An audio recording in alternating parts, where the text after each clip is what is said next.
Maradyaw na adlaw sa tanan. Food trip tayo ngayon sa tabi ng dagat. Wow. Yes boys, tama yung narinig nyo. Dito tayo sa north part ng Siargao Island. Dito ang tunay na paraiso. Kitams, Guwapo ibunay. chillax boys. Ito yung campsite natin. Dito tayo magstay for 2 days. 3 nights, 5 months, and 1 year, okay?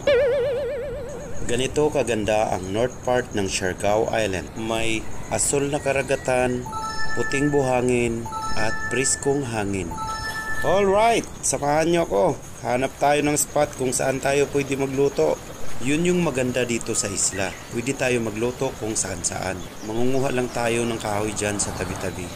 Sige Tagalog, oy, di mo? Sige lang, God. Kailangan natin matuto ng mga survival way. Tulad sa pagluluto na kung saan bato lang yung ginamit natin na sungagan.